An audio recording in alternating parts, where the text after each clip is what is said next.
Hello नमस्कार बच्चों। मैं पंकज मिश्रा फाउंडेशन एकेडमी के यूट्यूब चैनल पर आपका स्वागत करता हूं। आइए बच्चों, हम लोग अपने प्रश्नों को करते हैं।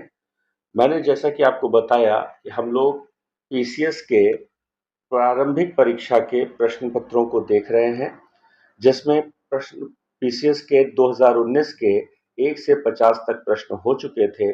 अब हम लोग आगे के प्रश्नों को देखेंगे। तो 51 यानी 51वां प्रश्न कह रहा है, मानव शरीर में निम्नलिखित में से कौन सी ग्रंथि अंतःस्रावी और बहिर्स्रावी दोनों है। तो बच्चों, दोनों ग्रंथि की अगर बात करें तो ये अग्न्याशय यानी कि आपके पैनक्रियाज होती है, यानी 51 का सी ऑप्शन सही है। 52 का अगर हम लोग देखें तो निम्नलिखित में से किस पदार्थ में कैल्शियम विद्यमान होता है। सीधा सीधा सा उत्तर है जिप्सम। 53 को अगर देखें बच्चों तो इसमें पूछ रहा है निम्नलिखित में से कौन सा सही सुमेलित नहीं है। पॉइंट टू बी नोटेड, पूछ रहा है सही सुमेलित नहीं पूछ रहा है। तो बेटा वो है सिल्वर ब्रोमाइड। कृत्रिम प्रकाश संश्लेषण लिखा है, यही सही सुमेलित नहीं है, बाकी सब सही सुमेलित है। सिल्वर ब्रोमाइड का प्रयोग बेटा मुख्यतः फोटोग्राफी में किया जाता है। तो सिल्वर ब्रोमाइड का प्रयोग किसमें करते हैं? फोटोग्राफी में किया जाता है। अगला 54, तुलसी के पौधे का औषधीय महत्व किसकी उपस्थिति के कारण होता है? तो वो बेटा फिनोल और फ्लेवोनाइड की उपस्थिति के कारण होता है। 55वां क्वेश्चन देखते हैं, इकोसिस्टम के संबंध में निम्नलिखित में से कौन सा कथन सत्य है। तो बच्चों, प्राथमिक उपभोक्ता उत्पादक पर न्यूनतम रूप से आश्रित होते हैं, ये गलत है बच्चों। प्राथमिक उपभोक्ता उत्पादकों से संख्या में अधिक होते हैं, ये भी बच्चों गलत है। उत्पादक प्राथमिक उपभोक्ता से अधिक हैं, यह सत्य है, अर्थात 55 का सी उत्तर सही है बच्चों। अगली 56 की बात करते हैं, 56, सुपोषण जिसे यूट्रोफिकेशन कहा जाता है, इसके संदर्भ में पूछ रहा है कि कौन सी चीज सही है। तो बेटा इसके पॉइंट को पढ़ने से पहले हम लोग ये देख लें कि यूट्रोफिकेशन किसे कहा जाता है। तो बच्चों, जैसे आपने देखा होगा कहीं आते जाते एक तालाब होता है, तालाब में पानी के ऊपर एक हरी हरी काई सी एक लेयर जमी होती है। ये बड़ा कॉमन है, आम है, सब लोग देखते हैं। तो बच्चों, ये जो काई की परत सी होती है, ये क्यों जमी? ये इसलिए यहां पर विकसित हुई क्योंकि विभिन्न प्रकार के पदार्थ इसमें डालने से तालाब से इसमें जो है वो पोषक तत्वों की अधिकता हो गई। तो पोषक तत्वों की इतनी अधिकता हो गई बच्चों, इतनी ज्यादा अधिकता हो गई कि विभिन्न प्रकार की वनस्पतियां तो उगाई, लेकिन इसमें जो ऑक्सीजन लेवल था बच्चों वो क्या हो जाता है? कम हो जाता है। तो ये यूट्रोफिकेशन होता है। तो पहला पॉइंट कह रहा है यह जल निकाय के पोषक तत्व संवर्धन की घटना है, तो बिल्कुल सही है। देखिए, पोषक तत्व संवर्धन, संवर्धन का मतलब बढ़ना, तो मैंने अभी आपको बताया पोषक तत्व अधिक हो जाते हैं, तो ये वही बात कह रहे हैं। और दूसरा कह रहा है यह जल में घुलित ऑक्सीजन को कम कर देता है, तो देखिए ये मैंने आपको बताया हुआ है। तो 1 और 2 दोनों सही है बच्चों, अर्थात 56 का उत्तर सी सही है। 57, मानव गतिविधियों से परिवर्तित पर्यावरण कहलाता है, तो बच्चों वो एंथ्रोपोजेनिक पर्यावरण या एनवायरनमेंट कहलाता है। 58 का कहते हैं, तो 58 का बताने से पहले मैं आपको एक चीज बताना चाहूंगा कि जैसे ये पृथ्वी है बच्चों, ये भूमध्य रेखा है, ये कर्क रेखा है और ये मकर रेखा है। तो है क्या बच्चों कि भूमध्य रेखा पर बारिश सबसे ज्यादा होती है। कारण ये है कि भूमध्य रेखा के आसपास वाटर बॉडीज ज्यादा हैं। वाटर बॉडीज की अधिकता होने के कारण वाटर बॉडीज ज्यादा है, प्लस सूर्य का प्रकाश भी यहाँ पर ज्यादा मात्रा में पड़ता है, क्योंकि ज्यादा बड़ा एरिया है ना, तो ज्यादा मात्रा में सूर्य का प्रकाश पड़ता है। सूर्य का प्रकाश ज्यादा है, पानी भी ज्यादा है, जिससे बादल बनते हैं और बड़ी मात्रा में यहाँ पर बारिश होती है भूमध्य रेखा पर। अब आप जरा मुझे ये बताइएगा, जैसे अपने यहाँ किस मौसम में हमें विभिन्न प्रकार के कीड़े और वनस्पतियां देखने को मिलते हैं जिनकी संख्या बहुत ज्यादा होती है, तो वो मौसम है बेटा बारिश का। अगर आप बारिश के मौसम में देखें, उमस के मौसम में देखें, तो अपने यहाँ बहुत ही ज्यादा प्रकार की वनस्पतियां पाई जाती हैं, खूब सारे घास और फूस उगाते हैं, विभिन्न प्रकार के कीड़े मकोड़े आ जाते हैं, कहते नहीं बरसाती कीड़े हैं। तो विभिन्न पेड़ पौधों और कीड़ों की वैरायटी हमारे यहाँ बारिश में बढ़ जाती है, इसी को जैव विविधता कहते हैं। और इस प्रकार से अगर हम देखें तो ग्लोब में भी देखें तो बेटा भूमध्य रेखा जहाँ बारिश ज्यादा होती है वहां पर सबसे ज्यादा जैव विविधता पृथ्वी पर पाई जाती है। अर्थात सबसे ज्यादा जैव विविधता कहाँ मिलती है बेटा? वो इक्वेटर पर पाई जाती है। और इक्वेटर से जैसे जैसे हम ऊपर या इधर उत्तरी ध्रुव या दक्षिणी ध्रुव की तरफ बढ़ते हैं वैसे वैसे जैव विविधता में कमी होती जाती है। इसे थोड़ा सा ध्यान रखिएगा। तो अब देखते हैं प्रश्न संख्या 58 में क्या कह रहा है। 58 के ए ऑप्शन में कह रहा है कि भूमध्य रेखा से ध्रुवों की ओर जाति विविधता में वृद्धि होती है, यानी जैव विविधता में वृद्धि होती है। तो भैया यही गलत बात कह रहा है और यही पूछ रहा है कि इसमें क्या गलत है। तो इसका 58 का उत्तर क्या है? ए सही हो जाएगा। अगली बात है 59, निम्नलिखित में से कौन सा वायु प्रदूषण के जैविक सूचक का प्रसिद्ध उदाहरण है? तो बच्चों उसका आंसर है लाइकेंस, क्योंकि जहां पर जैविक सूचक है, जहां पर वायु प्रदूषण होगा वहां लाइकेंस डेवलप ही नहीं हो पाएंगे। अगला प्रश्न संख्या 60, निम्नलिखित में से कौन सही सुमेलित नहीं है? देखिए यहां पर भी सही सुमेलित नहीं है पूछ रहा है। तो डिसैलिनाइजेशन समुद्री जल का होता है, बिल्कुल सही है। आरओ पेयजल का होता है, बिल्कुल सही है। और डिनेचुरेशन ये बेसिकली प्रोटीन का होता है, बिल्कुल सही है। पॉस्चराइजेशन चाय का, ये गलत है। पॉस्चराइजेशन मुख्यतः दूध में होता है। आपके घर में जो दूध का पैकेट आता है, कोई भी आता हो, उसमें आप देखिए लिखा रहता है पॉस्चरीकृत। पॉस्चरीकृत लिखा होता है, यानी पॉस्चराइज्ड होता है वो मिल्क। पॉस्चराइजेशन किसे कहते हैं जरा समझिएगा। ये पॉस्चराइजेशन किसी द्रव को, किसी लिक्विड को बैक्टीरिया फ्री करने का एक माध्यम है। इसमें पहले लिक्विड को अर्थात दूध को एक निश्चित टेम्परेचर मुख्यतः 62 डिग्री सेल्सियस तक गर्म किया जाता है और उसके बाद इसे ठंडा किया जाता है एक निश्चित तापमान तक। और ठंडा होने के बाद में बच्चों फिर इसमें जो भी बैक्टीरियल ग्रोथ होती है, इस क्रियाविधि से जो भी उसमें बैक्टीरियल ग्रोथ होती है वो सब नष्ट हो जाती है। और बैक्टीरियल ग्रोथ नष्ट होने से और पहले मौजूद बैक्टीरिया भी नष्ट हो जाते हैं। और ये विधि सबसे पहली बार लुई पॉस्चर ने खोजी थी, इसलिए इस विधि को ही पॉस्चराइजेशन कहते हैं। अर्थात 60 का उत्तर डी सही है। कौन सा एक शाकनाशी है? शाकनाशी किसे कहते हैं? जैसा कि आपने देखा होगा कि एक खेत होता है, शाकनाशी को खरपतवार नाशी भी कहा, खरपतवार भी कहते हैं। जैसे खेत में कोई फसल लगी है, गेहूं की, धान की, कोई भी फसल लगी है, तो आपने देखा होगा मुख्य फसल के बीच में छोटी छोटी घास फूस और छोटे छोटे पेड़ पौधे उगाते हैं। तो बेटा इन्हीं को शाकनाशी या खरपतवार कहा जाता है बच्चों। और इनकी उपस्थिति फसल के लिए नुकसानदेह है। नुकसानदेह कैसे है बच्चों? कि हम जो भी खाद पानी डालते हैं, हम जो भी बेटा खाद और पानी डालते हैं वो अपनी फसल के लिए डालते हैं, अर्थात गेहूं चावल के लिए डालते हैं। लेकिन उसी खेत में जब घास फूस और अन्य छोटे मोटे पौधे, जंगली पौधे उगे होंगे, तो खाद और पानी का सेवन वो कर जाएंगे कि नहीं कर जाएंगे? यानी जितनी रिक्वायरमेंट फसल को थी उतना उसको नहीं मिल पाई, जिससे फसल की ग्रोथ रुक जाएगी और किसान को नुकसान होता है। इसलिए इन खरपतवार को नष्ट करने के लिए कुछ केमिकल्स का प्रयोग किया जाता है। जैसे एक सबसे प्रसिद्ध खरपतवार नाशी 2,4-D होता है, ये एक सबसे प्रसिद्ध खरपतवार नाशी होता है। इसके अलावा अगला खरपतवार नाशी या शाकनाशी सोडियम क्लोरेट होता है। अर्थात 61 का देखिए तो ए ऑप्शन सही है। 62 को देखें, गैस जो धान के खेत में उत्सर्जित होती है और भूमि के तापमान में वृद्धि करती है, बेटा बिल्कुल सही बात है, वो मीथेन गैस है और ये एक प्रकार की ग्रीन हाउस गैस भी है।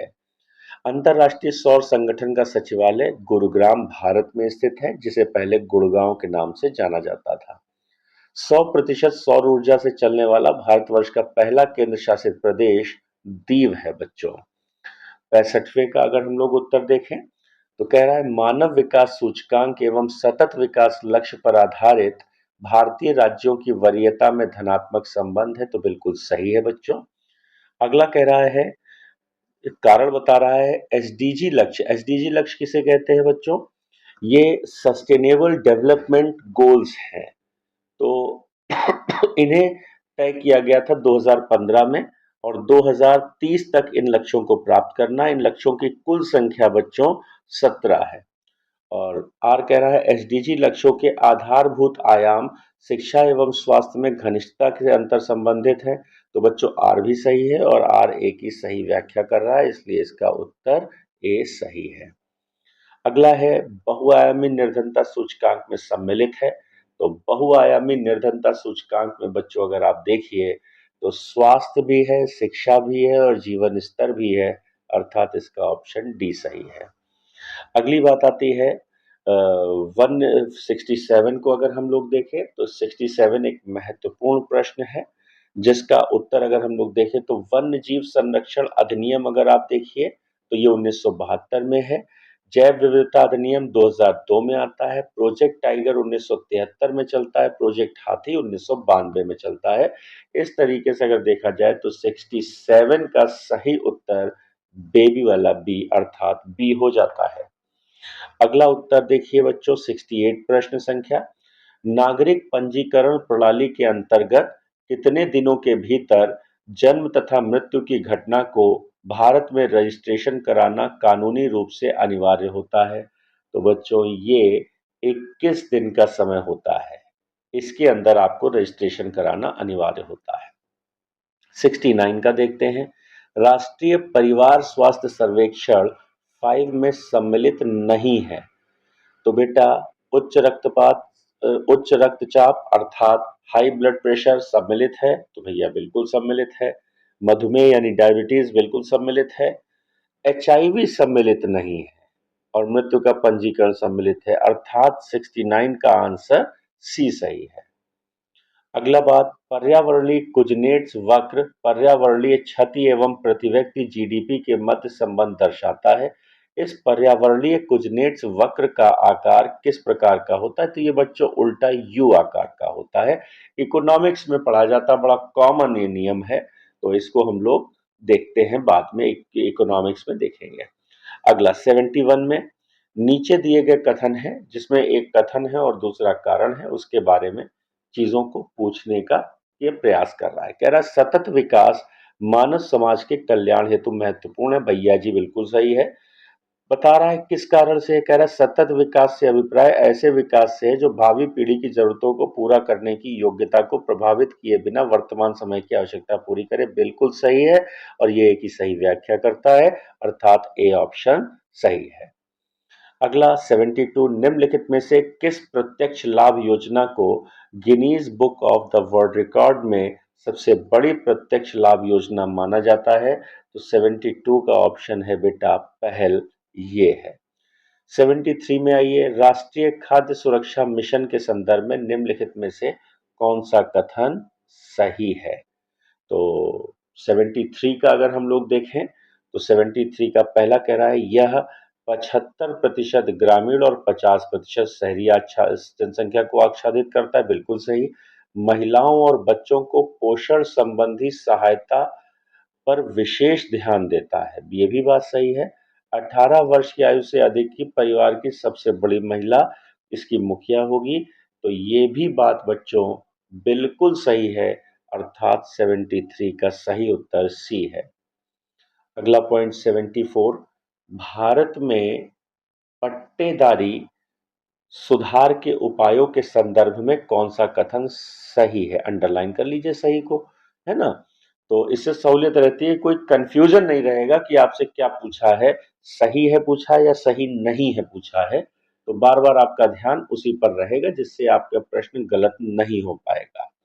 तो पहला कह रहा है लगान का विनियमन, बिल्कुल सही है। अवधि की सुरक्षा भी सही है और पट्टेदारी के स्वामित्व भी सही है। सही उत्तर डी है। अगला 75 को देखते हैं।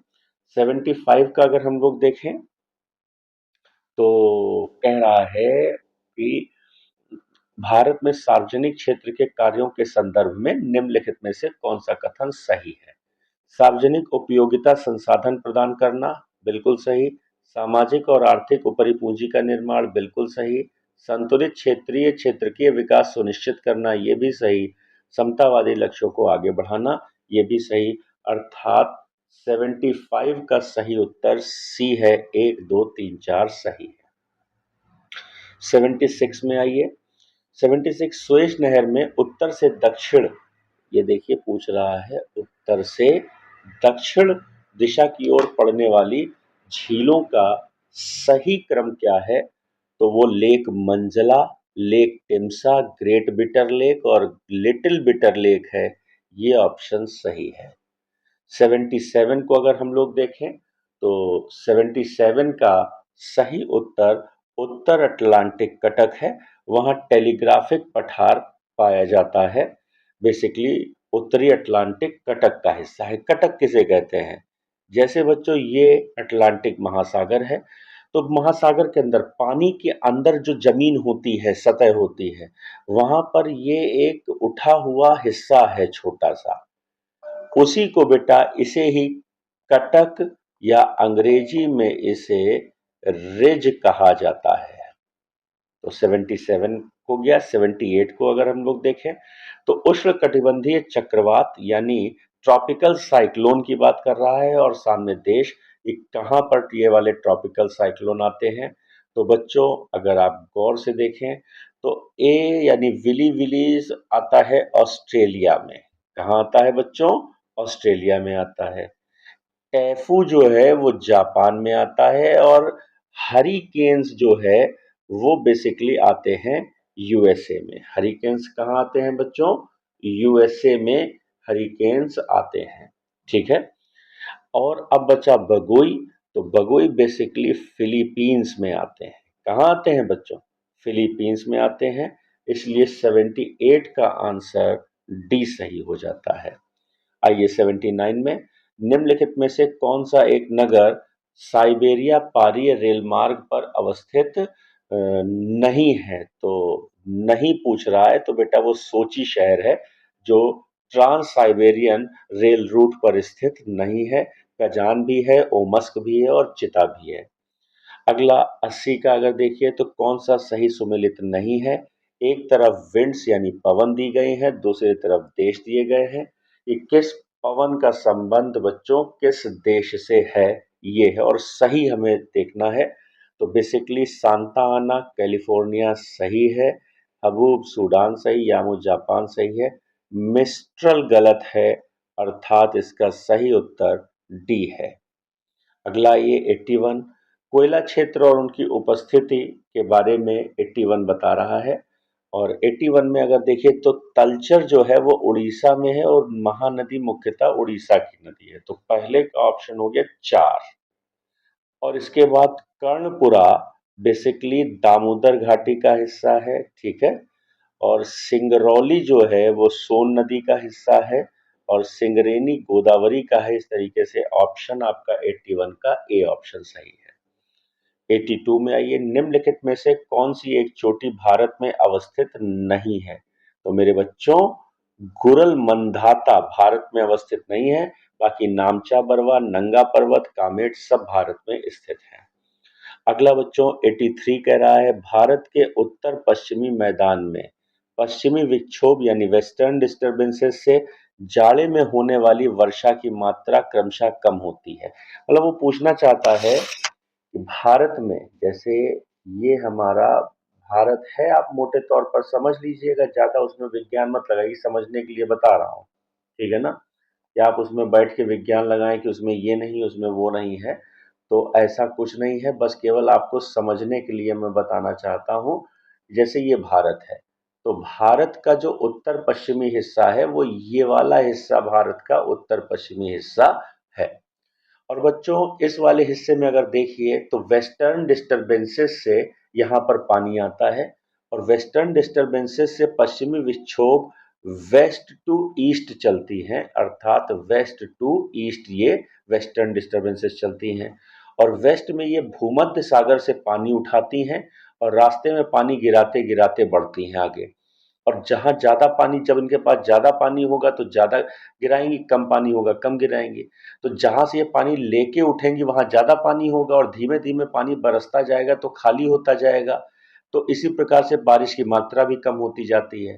तो इस तरीके से अगर हम लोग देखें तो जो वेस्टर्न डिस्टर्बेंसेस से नॉर्थ ईस्ट वाले भारत के बेसिकली नॉर्थ वेस्ट वाले उत्तर पश्चिम क्षेत्र में जो बारिश होती है बच्चों, ये बारिश बेसिकली वेस्टर्न डिस्टर्बेंसेस से होती है और वेस्ट टू ईस्ट जाने पर पानी की मात्रा कम होती चली जाती है, यानी 83 का ऑप्शन बी सही है।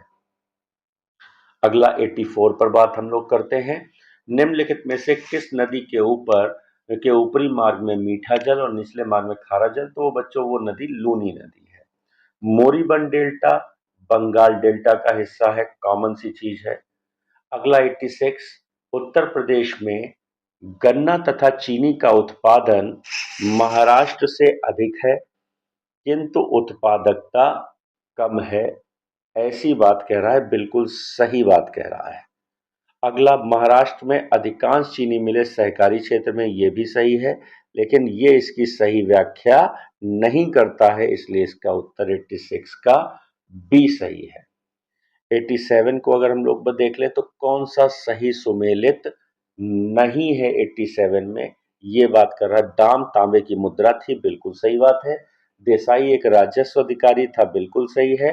दीवान प्रांतीय राजस्व का प्रमुख था, बिल्कुल सही। तो जरीब एक प्रकार का कर था, ये गलत है। जरीब बेसिकली इससे कोई भी चीज जो है उसकी नपाई हुआ करती थी जरीब से। तो जरीब जो है वो नापने वाला एक पैमाना है और इसकी शुरुआत राजा टोडरमल ने की थी अकबर के समय, यानी भू नापने की एक इकाई है जरीब, और ये राजा टोडरमल ने शुरू की थी और इससे भूमि की नाप हुआ करती थी मुगल काल में, और अभी भी लगभग इसी से होती है। इसमें बांस के लट्ठे होते हैं बच्चों और उस पर जंजीर लगी रहती है बांस के लट्ठों पर, जिससे जो है वो नपाई होती है जमीन की। तो जमीन एक प्रकार जरीब एक प्रकार का कर नहीं है, ये नापने के लिए इसका प्रयोग किया जाता है नपाई में। 88 में अगर हम लोग बात करें तो इसमें भी प्रश्न पूछा गया है। ये प्रश्न कई बार रिपीट हो चुका है 88 विभिन्न परीक्षाओं में। तो देखिएगा, मुल्ला दाऊद ने जो है वो बेसिकली लिखी थी चंदायन नामक पुस्तक। मुल्ला दाऊद ने चंदायन नामक पुस्तक लिखी थी, यानी ए का पहला। दामोदर कवि ने पद्मावती कथा के बारे में बताया था और अमीर खुसरो ने आशिका लिखी थी, यानी डी का दूसरा हो गया। इस तरीके से ऑप्शन आपका हो गया बी। 89 की अगर हम लोग बात करें तो निम्नलिखित राजाओं में से किसने अकबर के पूर्व तानसेन तानसेन को बचपन में तन्ना भी कहा जाता था और इन्हें संरक्षण भाटा के राजा रामचंद्र सिंह ने दिया था। और बच्चों, तानसेन जो सबसे ज्यादा एक्सपर्ट थे वो बेसिकली ध्रुपद गायन में थे। ध्रुपद गायन में उस समय इनके बराबर पूरे विश्व में कोई नहीं था, तानसेन के बराबर। इन्हें कंठाभरण वाणी विलास की उपाधि भी अकबर ने दी थी। अगला 90 में बात करते हैं। 90 क्वेश्चन में एक तरफ राजवंश दिए गए हैं, सामने राजधानी दी गई है। तो पल्लवों की राजधानी जो थी मेरे बच्चों वो कांची थी और पांड्य की राजधानी मदुरा थी। यादव की राजधानी देवगिरी और काकतीय वारंगल। इस तरीके से 90 का उत्तर जो है वो आपके बी सही है। 91 को देखें तो निम्नलिखित स्मारकों को कालक्रमानुसार व्यवस्थित करने को कहा गया है। अगर आप लोग गौर से देखें तो कालक्रम को व्यवस्थित करने को बहुत पूछा जाता है और आपके सामने देखिए कि कितनी बार पूछ चुका है कालक्रम को व्यवस्थित करने के बारे में। पहला कह रहा है राबिया दुर्रानी का मकबरा। तो राबिया दुर्रानी का मकबरा बेसिकली औरंगाबाद में है, महाराष्ट्र के। फिर राबिया दुर्रानी का मकबरा, फिर शेरशाह सूरी का मकबरा सासाराम में बनाया गया, हुमायूं का मकबरा दिल्ली में, अटाला मस्जिद जौनपुर। तो इसमें अगर देखा जाए तो सबसे पहले जो है ये अटाला मस्जिद जौनपुर को बनाया गया है और इसके बाद अगला नंबर शेरशाह सूरी का है। शेरशाह सूरी को बनाया गया है, का मकबरा बना था। फिर हुमायूं का मकबरा दिल्ली में बना है और फिर राबिया दुर्रानी का मकबरा बना है। यानी अगर सही क्रम देखें तो 4, 2, 3 और 1 है और ये उत्तर बी सही है। अगला, मनसबदारी व्यवस्था राज्य के कुलीन वर्ग से संबंधित है जिसे अकबर ने प्रारंभ किया। बिल्कुल सही। अकबर ने मध्य एशिया से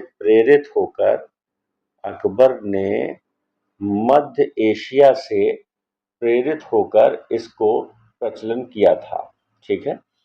और मनसबदारी का पद पैतृक था तो ये गलत है, यानी 92 का ए ऑप्शन सही है। मनसबदारी का पद पैतृक या वंशानुगत नहीं था, ये पीढ़ी दर पीढ़ी बच्चों नहीं चला करता था। बहुत महत्वपूर्ण चीज है, जरा समझिएगा इसको, वो पीढ़ी दर पीढ़ी नहीं था। अगला बेटा कह रहा है इलाहाबाद की संधि पूछा 93 क्वेश्चन। तो 93 में फिर मैं इस तरह देखिए फॉलोइंग, देखिए आप अगर पूरे प्रश्न पत्र को देखें 2019 के, 19 के देख लें, 20 के देख लें, 21 देख लें, 22 देख लें, 23 तक देख लें, तो सब में आपको मैच द फॉलोइंग के क्वेश्चंस का परसेंटेज बहुत ज्यादा मिलेगा। इसलिए अपनी तैयारी को कायदे से धार दीजिए और कायदे से बच्चों पढ़िए। सिलेक्शन 100% होगा, बस आपको एक ईमानदार प्रयास करने की आवश्यकता है। तो इलाहाबाद की संधि को देखें तो 1765 में होती है बच्चों। मंगलौर की संधि अगर हम लोग देखें तो वो 1784 में होती है, यानी बी का 2 और ए का 4, ए का 4 बी का 2 सही हो गया। सालबाई की संधि 1782 में, अर्थात सी का 1, यानी इसका 93 का सही उत्तर सी है। अगला 94 कह रहा है निम्नलिखित घटनाओं को कालक्रम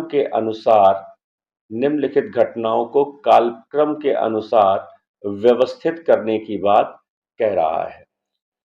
पहला पूना पैक्ट के बारे में कहता है। तो पूना पैक्ट बच्चों 1932 में, गांधी इरविन समझौता 5 मार्च 1931 में, ये 1942 में और ये 1930 में। तो सबसे पहले अगर कालक्रम के अनुसार चलें तो 4 आता है, फिर 2 और फिर 2 आता है और फिर आपके आता है 1 और फिर आता है 3। तो 4, 2, 1, 3 है किसी में? हाँ, 94 का सी ऑप्शन सही है बच्चों। इसके बाद 95 पर आते हैं। असैनिक प्रशासन 1905 के संदर्भ में कौन सा कथन सही है? यहां सही कथन के बारे में पूछ रहा है बच्चों।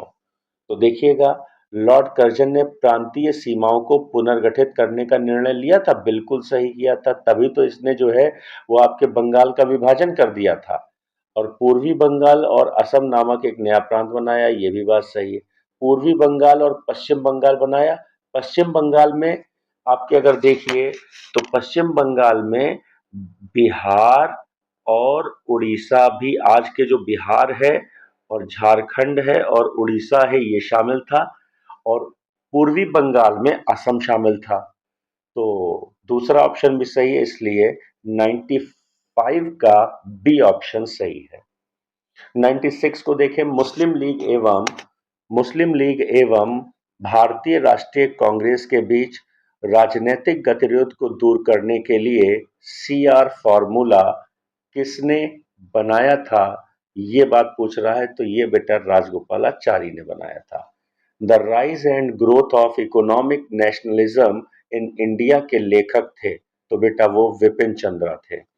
98 का निम्नलिखित में से भारत के संविधान के किसमें पर्यावरण संरक्षण एवं संवर्धन तथा वन और वन्य जीव की रक्षा के बारे में कही गई है? तो ये बात बेटा राज्य के नीति निर्देशक तत्वों में भी कही गई है और फंडामेंटल ड्यूटीज में भी कही गई है, इसलिए 98 का सी ऑप्शन सही है। अगला 99 की बात करें तो 99 में पंचायतों के संदर्भ में पूछ रहा है। 50% सीटें अनुसूचित जाति जनजाति की महिलाओं के लिए, तो ये गलत है बच्चों, ये 1/3 सीटें आरक्षित हैं। दूसरा कह रहा है ग्राम सभा एक निकाय है जिसमें गांव के रहने वाले सभी लोग, तो सभी लोग नहीं, गांव में जितने वोटर होते हैं वो ग्राम सभा में, जितने गांव में बच्चों वोटर हैं वो सभी ग्राम सभा के सदस्य होते हैं। तो दूसरा ऑप्शन पहला भी गलत है, दूसरा भी गलत है। मध्यवर्ती स्तर पर एक पंचायत होगा, बिल्कुल सही। हमारे यहाँ त्रिस्तरीय पंचायती राज व्यवस्था को स्वीकार किया गया है, जिसमें मध्य स्तर पर क्षेत्र समितियां होती हैं, जिसके प्रमुख को हम लोग ब्लॉक प्रमुख कहते हैं। तो ये बात कही गई, अर्थात 99 का सही उत्तर डी है, तीनों सही, सॉरी तीसरा नंबर सही। अगला 100 नंबर क्वेश्चन है, मजदूर किसान संगठन नामक सामाजिक आंदोलन भारत में निम्न में से किससे संबंधित है? तो वो बेटा आरटीआई से संबंधित है। बहुत महत्वपूर्ण आंदोलन था, बहुत लंबे समय तक चला था बेटा, और इसी के परिणाम स्वरूप आज आरटीआई का वर्तमान स्वरूप हमारे सामने है। तो इस प्रकार हमने बच्चों पीसीएस 2019 के 100 प्रश्न हल कर लिए।